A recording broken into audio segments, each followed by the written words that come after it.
Yo, what's up, guys? UFC Fight Night 114, Josh Emmett versus Kevin Vlahos just got done and just wrapped up. And JamesKellerMMA, I'm back, guys. I'm back giving you guys a full card recap, going over each fight, recapping the event. And guys, that card, UFC Fight Night 114, was a banger. It was a banger card. I'm not gonna lie. That was a pretty entertaining card. If you watch from start to finish, there was a lot of good finishes, some good fights. Yeah. And overall, I would rank the card probably like an 8.5 out of 10. There were some dull moments. We'll get into those. But yeah, overall, amazing card, great fights, some great finishes. We'll get into those. Starting off with the first fight of the night, we had Pierre Rodriguez versus Sam Hughes. Now, originally going into this fight, I thought that Sam Hughes was going to win this rematch. This was the second time they fought. That didn't happen, though. Pierre Rodriguez goes in there, is able to win a pretty clear decision over 3 rounds, uses her striking. Yeah, she looks good. She does get a takedown in round 2 that, leads to some control time in the round 2. Round 3, she looked good. Overall, just a clear, unanimous decision for Pierre Rodriguez. I thought that Sam Hughes might, be a little better in this fight. Might have improved a little bit since their previous fight, but that didn't happen. Yeah, Sam Hughes moves now to, I think, 11-7. So, yeah, Pierre Rodriguez, though, great win. Going on to our next fight, Luna La Sierra versus Hector Sosa. Now, this was a good fight. This was a decent scrap.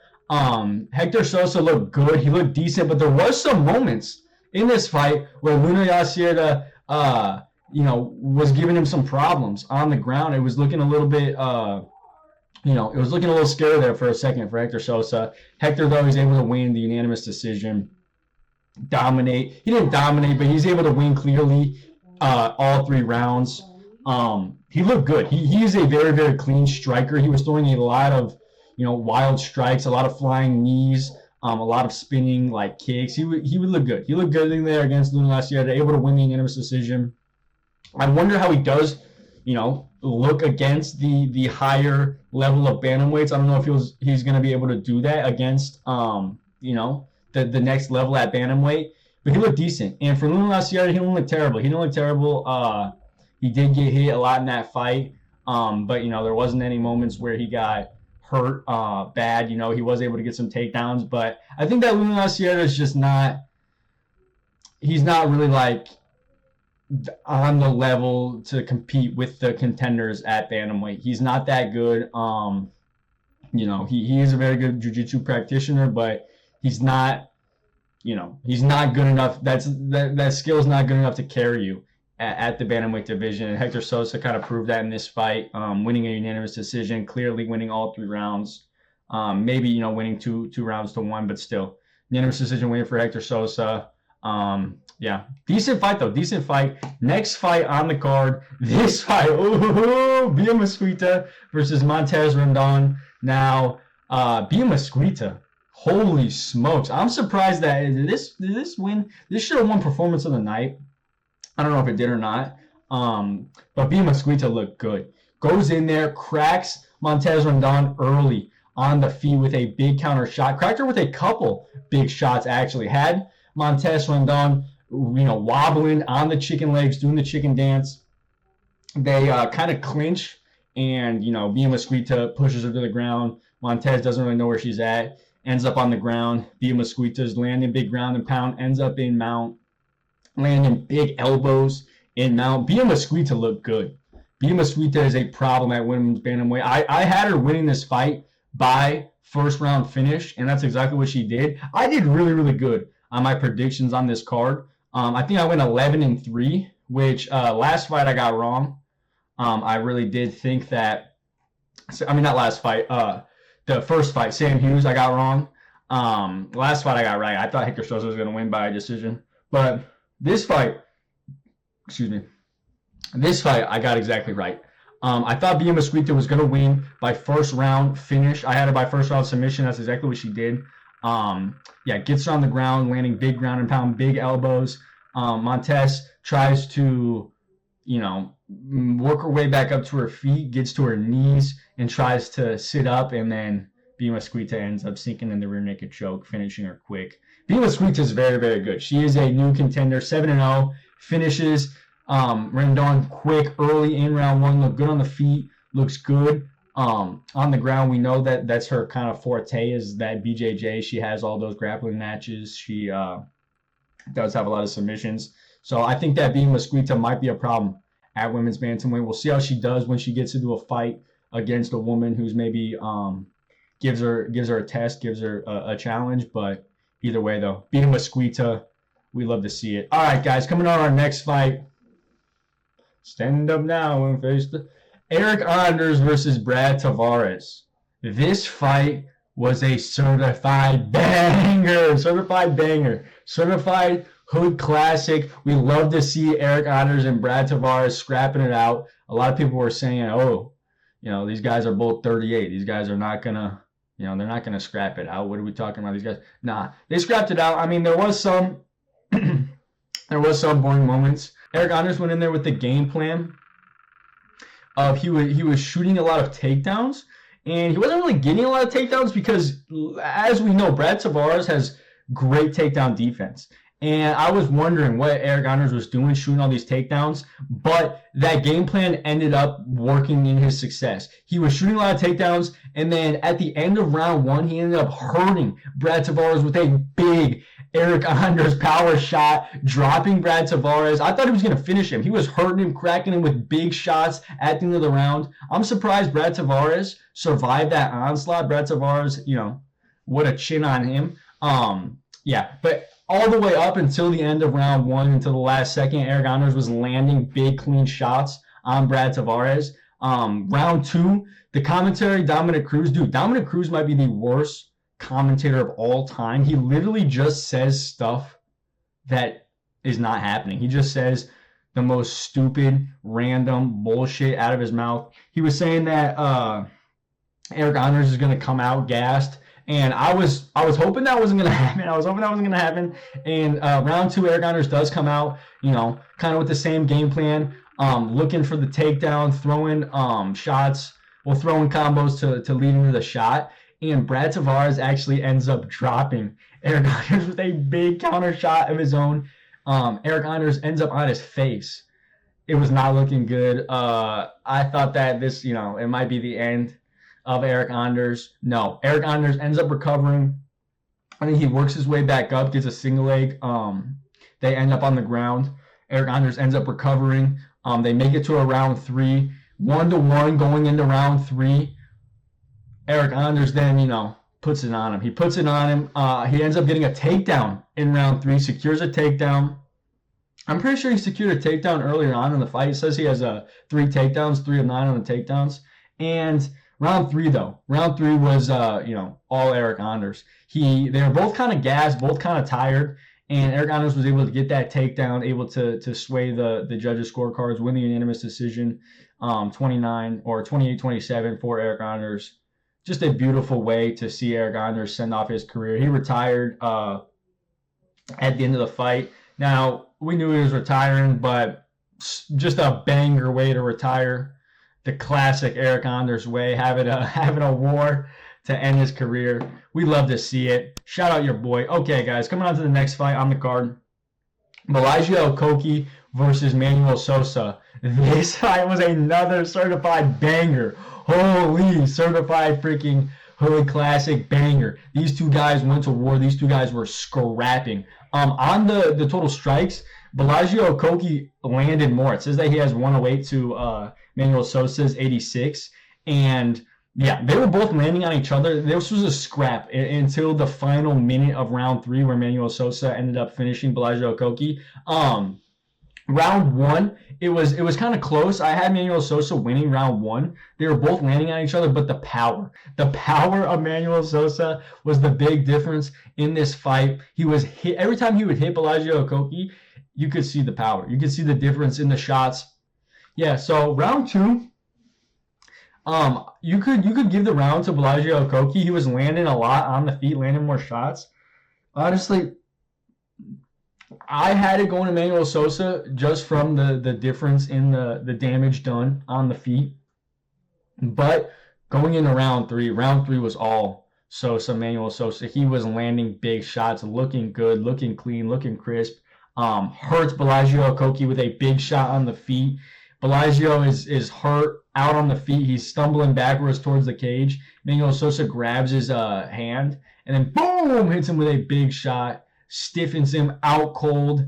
Round three, knockout for Manuel Sosa. Manuel Sosa now, I'm pretty sure he's 14-1. So yeah, he now moves to 14-1. Just a monster. Really good prospect on the rise in the lightweight division. He does have that knockout win over Rufy, like we know. And just a great way to debut in the UFC by getting a spectacular knockout over Bellagio Okoki. Banger fight. Okay, guys, next fight on the card. This one was another banger, a good fight. Elijah Smith versus Sung Young Yu. Now, first round, they come out there. Elijah Smith actually gets controlled on the ground for majority of round one. You could give the round to Sung Young Yu. That was a Sung Young Yu classic round. Sung Young Yu does what he does. He got a takedown, controlled Elijah Smith on the ground. Now, round two, they come out there, and Elijah Smith hits Yu with a big counter hook right on the chin. They both throw hooks at the same time, and Elijah Smith lands right on Yu's chin, drops him bad. Yu ends up on his knees. Elijah Smith is throwing big ground and pound, hard ground and pound. Ends up getting the back of Yu where he finds the rear naked choke, sinks it in, wins this fight by submission. Yu ends up tapping. I had Elijah Smith by second round TKO, and that's what I thought was going to happen after he dropped him and was landing the big ground and pound, but finds the submission. A beautiful finish. A beautiful finish. You love to see that when a dude hurts someone bad and then finds the submission. Yeah, great finish for Elijah Smith. Moves to 10-1.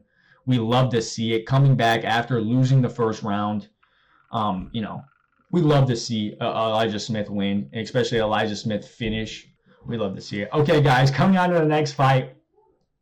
We got Vitor Petrino versus Steven Asplund. Now, this one was another banger. We had a bunch of bangers on this card, and Steven Asplund versus Vitor Petrino was a banger. Gosh, I feel bad for Steven Asplund. I had Steven Asplund win this fight. This was one of those fights I got wrong on the card. I only got 3 fights wrong on the card. I got Steven Asplund wrong, the first fight wrong, and then I got, which one did I get wrong? I got Charles Johnson wrong, which we'll get to that one because, technically I should have been 12-2, but whatever. Vitor Petrino versus Steven Asplund. And arguably, I was going to say you could have gave this fight to Steven Asplund. You really couldn't have. Round one, though, was all Steven Asplund. Round one, Steven Asplund drops Vitor Petrino with a big shot. Almost finishes Vitor Petrino. I thought that he was going to finish him, actually. Hitting Vitor Petrino with big shots on the feet. Yeah, round one, I had it going to Steven Asplund. Hurts Vitor Petrino bad. Almost finishes him. 10-9 Steven Asplund. That's what I had it going into round two. Round two, though, was all Vitor Petrino. Vitor Petrino looked good in round two, landing a lot of good, clean counter shots. He was tagging up the face of Steven Asplund. Round one, Steven Asplund had a cut underneath his eye. And then in round two, Vitor Petrino really just lit up his face. That's a big reason why you couldn't have given this fight to Steven Asplund. The damage on his face was really, really evident. And in round two, he was getting hit a lot. He was getting hurt a lot. He was eating a lot of shots. I'm surprised that he didn't get hurt more than he did in that fight. He ate a lot of good shots and ate him on the chin. But yeah, Vitor Petrino was landing a lot in round two. All round two, Vitor Petrino, I had it 1-1 going into round three. In round three, honestly, honestly, I give round three to Vitor Petrino. He was on the back foot the majority of the round for all of the round, but he would be on the back foot. Steven Asplund would be chasing him, and then he would land a good clean jab or a good clean two. He would be landing on Steven Asplund. He would be tagging him. He tagged him up in round three, and Steven Asplund wasn't able to track him down, stop the moving around in round three. And Steven Asplund's face by that point at the end of round three was a bloody mess. He looked messed up. Both of his eyes were cut up and bruised up. And Vitor Petrino looked he looked good. He didn't have any damage on his face. He didn't have any blood on him like Steven Aspinall. Steven Aspinall was leaking all over the place. And yeah, for a, Vitor Petrino to just dance around him and land a jab for, the entirety of the round, that's an easy Vitor Petrino round. I had it 2-1 Vitor Petrino, and it was, unanimous decision for Vitor Petrino. Honestly, I was high on Steven Aspinall going into this fight. I thought he was going to win this fight. But I just think that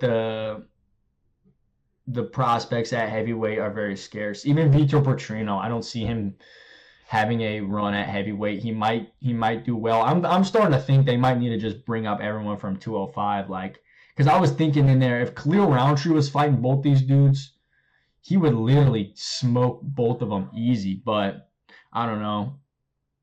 I think that the future for Steven Aspinall, he can come back from this. He's not finished. I definitely think he'll get some wins at heavyweight. Heavyweight's not the greatest division. I don't see him, rising to the top though. Maybe he can make it to that right outside that top 10, maybe like 15 to 10 spot. And for Vitor Petrino, I see him in the same spot. Maybe 10 to 15, maybe 10 to 8. But yeah, I don't see either of these dudes making a run at heavyweight. These guys both kind of suck. But heavyweight kind of sucks. Okay, guys. Next fight on the card, we got Chris Curtis versus Mektabek Orablai. This fight was a good fight. It was a decent fight. I felt bad for Chris Curtis. He kind of just got dominated on the ground in this fight, controlled for majority of it. Yeah, so Mektabek Orablai in all rounds. In round 1, he had 7 takedowns. In round 2, he had 7 takedowns. In round 3, he had 5 takedowns. Just a Mektabek Orablai clinic on takedowns. Chris Curtis was going back to his corner, asking him, how is he getting me down? How did he get the first takedown? Because what would happen was, as soon as Mektabek would get connection on Chris Curtis, as soon as he would get that body lock, basically the round was over. He would control Chris Curtis. Every time Chris Curtis would work his way back up to his feet, Mektabek would just take him right back down. And that's what he did for all 3 rounds. Chris Curtis wasn't able to get anything started on the feet. Mektabek wins a unanimous decision. I thought that Mektabek was going to strike a little bit more with Chris Curtis, but honestly, I get, if he's getting those takedowns as easy as he was, I could see why he was, why he was doing what he was doing. Round 3, though, Chris Curtis started to, started to pick up the pace a little bit, started to put a little bit of momentum in his favor, but as soon as that started happening, Mektabek ended up getting a takedown and controlling him for the round, unable to really start to, pick up momentum in his favor. Mektabek wins a unanimous decision. Great win for Mektabek. Chris Curtis moves to, I think, 32-13. Yeah, come on. What are we doing? I would have liked to see Orablai maybe, look a little better in there. Maybe push a little bit for the finish a little bit more. I was high on Mektabek. A lot of people are high on Mektabek, but yeah, I don't know how good he really is. We'll see, though. Okay, guys, coming on to the main card opener, Charles Johnson versus Bruno Silva. Now, coming into this fight, I had Bruno Silva winning by unanimous decision, and they robbed our boy. They freaking robbed our boy. I had Bruno Silva winning rounds 1 and round 3. I think round 2, let's check out round 2 stats. Yeah, round 2 was a close round as well. You could give it to Bruno Silva. Yeah, I had Bruno Silva winning this fight. I don't see how you could possibly give 2 rounds to Charles Johnson. I don't see what 2 rounds. Obviously I think the judges gave him rounds 2 and rounds 3, but that makes no sense. Charles Johnson he didn't look that good in this fight. They both looked kind of terrible. It was kind of a lackluster fight. Nothing really much happened. But Bruno Silva definitely won this fight. It might have been a lackluster fight. Not much might have happened, but Bruno Silva definitely was the aggressor. He won round 1. I had it 2-1 Bruno Silva. I had Charles Johnson winning round 2, but still, round 3 was obviously Bruno Silva. There's no way you could give it to Charles Johnson. Him winning the split decision is kind of crazy in my opinion. yeah, after the fight, he called out, Joshua Van and Leonard Kavanaugh, which he was waiting to do that, but he literally just lost to Alex Perez and got knocked out by Alex Perez and got robbed a robbery win over Bruno Silva. Like, I don't know. I don't know. I had Bruno Silva winning that fight. I think they robbed him. Kind of a lackluster fight. Coming on to our next fight, guys. Oh, snap. This one was a banger. Now, I had Iwan Cutelaba winning this fight by, I'm not sure what I had him winning it by. It might have been decision or finish. I'm not sure if it was submission, but he ends up winning it by first round submission. Holy shit. A classic. Iwan Cutelaba dominant performance. Goes out there, dominates Omar Sy. Omar Sy looked like a fish out of water out there.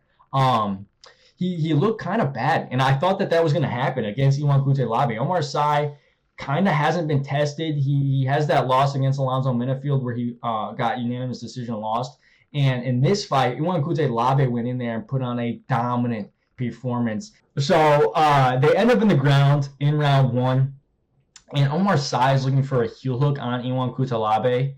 And in the UFC, heel hooks really don't work unless your name is Walter Walker and you're the GOAT at heel hooks. But yeah, he's looking for a heel hook. Iwan Cutelaba is able to get his leg out of it. He's on top. So yeah, Iwan Cutelaba is able to get his leg out easily. Omar Sy tries to get a single leg. He tries to get a single leg, turns that to a double leg. And as he does that, Iwan's just able to snatch up his neck with a beautiful guillotine choke. He has to get a guillotine and then he turns it into a mounted guillotine as Omar kind of like falls to his back. First round submission for Iwan Cutelaba. I picked him going into this fight. He was the underdog going in there. And yeah, classic Iwan Cutelaba. I'm saying classic, and he I think that's the best he's ever looked. He looked amazing. Didn't even get touched at all on the feet. Able to get the easy first round submission over Omar Sy. I wonder how bad Omar Sy really is. But yeah, Iwan Cutelaba. I'm starting to think that maybe Omar Sy might move divisions, might move down or might move up. It would make sense for him to move up, but I don't know. He could bounce back from this, but losing to Iwan Cutelaba dominantly like that, getting finished in the first round, that's not a good look. It's not a good look for your UFC career. Speaking of not good looks for your UFC career, Marwin Rahiki versus Harry Hardwick coming on to our next matchup. This fight was a certified banger. We talked about how there were some bangers on this card, and this might have been the most banger of them. Harry Hardwick versus Marwin Rahiki. It was a scrap. These dudes were scrapping, and Marwin Rahiki was looking good, landing big, clean shots on the feet in round one, in round two. And Harry Hardwick wasn't shying away. Every time that Marwin Rahiki would land a big, clean shot, he would land like a good, 2 shots on Harry Hardwick, and Harry Hardwick would eat it, keep moving forward. Harry Hardwick was advancing the majority of this fight. In round one, Harry Hardwick landed a lot of shots of his own, pushing forward, pushing the pace. But yeah, the power and the athleticism was the big difference in this fight. Harry Hardwick has heart. He has heart, and he was pushing forward. He was landing good shots.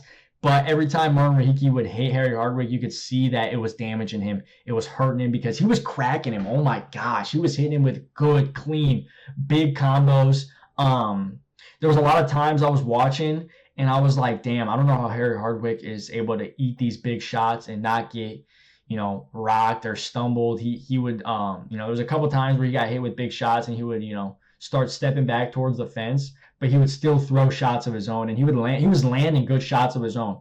Harry Hardwick didn't look terrible.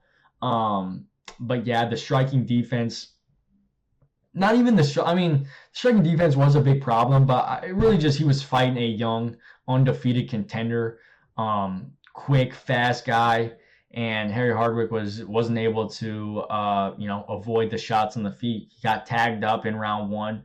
Round one was close though. I had it to go into Marwin Rahiki. They both landed big shots. But they both landed shots of their own, but the big shots were really in Marwin Rahiki's favor. The damage on the face of Harry Hardwick. Round two was all Marwin Rahiki. Marwin Rahiki I'm surprised Harry Hardwick didn't get dropped or didn't get badly hurt in that round. Martin was landing big shots, big combos. Harry Harvey would get hit with a big shot, and like I said, he would stumble back to the cage, and then he's able to make it to the end of round 2. He gets to round 2, makes it to the corner, and he tells his brother, he's like, "Oh, my jaw's fucking broke. Oh, my jaw's fucking broke, mate. He's fucking." That's what he was saying. Sorry, terrible Harry Harvey impression. But yeah, he said his jaw was broke. His jaw was fucked. He couldn't keep fighting. And all respect to Harry Hardwick, they end the fight with a doctor stoppage in the corner. Harry Hardwick's a dog, bro.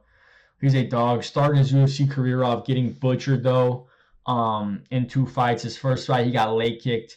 He got his legs freaking chopped off. And then in this fight, he gets butchered on the feet. He didn't look bad, though. He was landing shots of his own, like I said. But yeah, the power. He wasn't able to hurt Martin Rahiki enough to stop him from landing the shots that Martin Rahiki was landing. And they were, if this fight went to a 3rd round, it was looking like a Martin Rahiki finish. Rahiki looks good. He looks good. He looks clean. He's fast. At featherweight, he showed that whatever. He's able to get hit, though. He showed that, he's not invincible. He's not some invincible, undefeated fighter. I think he's 7-0 now or 8-0. But he showed that he's able to get hit. He's able to get hit. Harry Hardwick wasn't the guy, the one to be able to, expose him for, he was able to expose him for being able to get hit, wasn't able to, hurt him or finish him or, use that to his advantage. Either way, though, Harry Hardwick, I think he has one more fight in the UFC. We'll see how he does. Hopefully he doesn't get beat up in that next fight. I really don't know. I think that might happen. For Martin Rahiki, though, undefeated prospect in the featherweight division. Look good, look fast, look sharp on the feet. I'm excited to see what he does in the featherweight division. Okay, guys, coming on to our next fight, another fight in the featherweight division. The feature bout, Andre Fili versus Jose Miguel Delgado. Coming into this fight, I really thought Jose Miguel Delgado was going to chin Andre Fili early and easy. And I thought that maybe Jose Delgado thought that too. And he went in there, not respecting Andre Fili, looking to knock him out. And Andre Fili hits him with a big, clean counter shot in round 1, drops Jose Miguel Delgado. Hurts him bad. He's not able to finish him, though. They make it to a round 2. But round 1, Andre Fili, obviously. Round 2, Jose Miguel Delgado, you can tell that he's kind of, he's not still hurt, but he's not wanting to bang as much as he was in round 1. He's looking a little bit more cautious. He's looking a little bit more timid, as he would be if he didn't just get dropped earlier or late in round 1. So he's looking a little bit more scared. Later on, though, in round 2, he's able to pick it up, start to really find his rhythm, land shots of his own. And round 2, round 3, that was the Jose Miguel Delgado rounds. I had it 2-1, Miguel Delgado. Yeah, I had it 2-1, Jose Delgado. Round 2, he won. Round 3, he won. He's able to, clear the cobwebs after that knockdown. Now, in round 3, though, Andre Fili was able to secure a couple takedowns towards the end of the round. I didn't think that was enough, though, to sway the round, the late takedowns. He only had like a 20 seconds or 15 seconds of control time with the takedown. I don't think that was enough to sway the round. I think that round 3 was still Jose Delgado. But yeah, not a good look, though, to get dropped by Andre Fili. Yeah, Andre Fili gets another loss added to his record. Poor guy. Jose Delgado doesn't look the greatest either. Gets the win, though, by split decision. Yeah. Okay, guys, coming on to our next fight, the women's strawweight bout, the co-main event, Amanda Lemos versus Jillian Robertson. This fight was one of the ones on the card that, it was a fight. It was a fight. They fought on the feet. Amanda Lemos was looking good. She was landing on Jillian Robertson. Round 1, I had it going to Amanda Lemos. She's able to keep the fight on the feet for majority of the round. Jillian Robertson did get a takedown in round 1, but Amanda Lemos was able to get back up, use her striking, land shots of her own. I was starting to think that, oh snap, this might be a vintage Amanda Lemos performance, 38-year-old Amanda Lemos. But no, round 2, Jillian Robertson is able to sway the momentum. She gets another takedown in round 2. She's able to land a lot of good, clean shots on Amanda Lemos. Round 3, same story. She's able to get another takedown in round 3. Land good, clean ground and pound. Just a classic Jillian Robertson grappling clinic performance.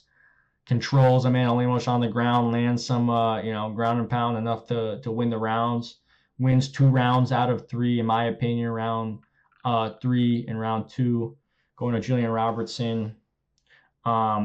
This fight wasn't the best. Jillian Robertson was calling for a title shot after this fight. I don't know if 17-8 Jillian Robertson deserves a title shot. We'll see. Okay, guys, coming on to the main event, though. This fight was a banger fight, banger finish. Kevin Vlahos looked like a monster. Holy smokes. We go in there, Josh Emmett. Now, I think that Josh Emmett knew that Kevin Vlahos was dangerous, knew that he was a young, powerful contender, and he didn't want to go in there banging with him. So Josh Emmett was on the back foot for a majority of this fight. He was skirting around the outside of the cage, and Kevin Vlahos just stalked him down. Looked good, looked patient, looked calculated. He wasn't nervous, wasn't scared, wasn't doing anything that could put him in any danger against Josh Emmett. Yeah, throughout round 3, Kevin is just landing good, clean, powerful shots on Josh Emmett. Josh Emmett is having a hard time trying to land on Kevin Vlahos. And 3 minutes into round 3, Kevin lands a big, clean combo as they're exchanging, knocks Josh Emmett to the ground. Josh Emmett's able to get back up, though. He's able to recover as Kevin Vlahos is throwing, ground and pound.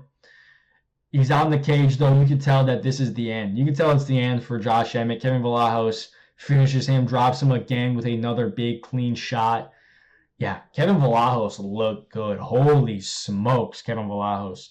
Kevin Vlahos does Josh Emmett dirtier than we've ever seen Josh Emmett done before. Josh Emmett is known for having a good chin, being durable, being hard to finish, especially on the feet. And Kevin Vlahos made him look easy. Walked right through him, cut through him like a knife through butter. And honestly, that does show a lot on Kevin Vlahos's side. I think that Kevin Vlahos is a young contender in this division. We'll get to him. But speaking of Josh Emmett, I just think that Josh Emmett is a little bit over the hump, guys. I think that Josh Emmett might be a little bit past his days. Throughout his whole career, he's kind of been known to take a punch in his fights, to take a punch to give a punch. And even the fights that he wins, he ends up getting hit in those fights sometimes. I'm just saying, don't come after me, Josh Emmett. Big fan. I'm in all seriousness though, I think that Josh Emmett should be looking towards retirement, getting finished by Kevin Vlahos. That fight with Ilia Topuria is not a good one, getting battered. I would say that they're both not the best for you, getting battered for 5 rounds, getting dropped multiple times in that fight versus getting knocked out quick in round 1. They're both bad. They're both bad for your brain. I don't see Josh Emmett having another run at featherweight anytime soon. I don't think that he can compete with the young contenders, the new contender at featherweight, the new level. I don't think that, I think that in this fight, it kind of shown that he's not there. He's not able to keep up with these younger guys. Maybe we could give him, some fights deeper in the rankings, maybe some rematches. I'm trying to think of a good rematch for him that, none sticks out in my head. But yeah, I don't know what's next for Josh Emmett. For Kevin Vlahos, though, holy smokes. Moves to 18-1 with a first-round knockout over Josh Emmett. Amazing performance. Doesn't get touched. Doesn't get hit at all. I think, on the total strikes, Josh Emmett landed 3 strikes. Kevin Vlahos looks good. Kevin Vlahos looks like a young, dangerous featherweight, dangerous contender. I think what's next for him is a fight high up in the rankings against a highly ranked contender, looking maybe on that 6 to maybe that 10 to 6 range. Just a high ranked contender. See what he does is against them. He is still young. His only loss is to Gene Silva. They might run that Gene Silva rematch back. I would love to see that. That'd be a banger fight. They fought on the Contender Series, and that was a banger fight. But yeah, they might do that rematch. I'm not sure what Rodriguez is up to, but they might do that fight. Either way, though, Kevin Vlahos looked good, looked amazing, looked how you should look in a step-up fight. Kevin Vlahos, I'm excited to see what he does next. I'm excited to see what they book him next. I'm hoping that they do give him a big jump up. But yeah, just a great way to end this fight night. Overall, I'm giving this fight night 8.5 out of 10. Like I said, banger fight night, a couple banger fights, a lot of banger finishes. Overall, an enjoyable night. An enjoyable night of fights. I enjoyed it. I hope you guys enjoyed the recap video. I'm dropping episodes of the Prospect Watch this Friday. Make sure you stay tuned. Yeah, guys, I hope you enjoyed. We'll see ya. Peace.